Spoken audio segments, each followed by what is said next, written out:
Усан доорх хадны дэргэд 10 ширхэг авраг загас байжээ.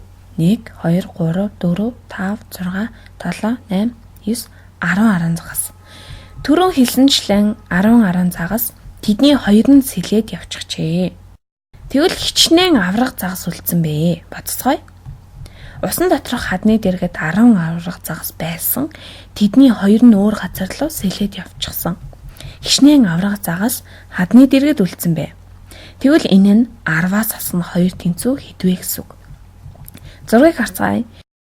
Хэрвээ бид энэ зураг дээрх 10 загаснаас нь 2 авраг загсыг нь хасчих бол хичнээн авраг загас үлдэх бол бидэнд 1 2 3 4 5 6 7 8 үлдэж байна. 10-аас хасах нь 2 буюу 10 авраг загаснаас 2 авраг загас нь сэлээ явчихсан учраас тэнцүү 8 гарч байна.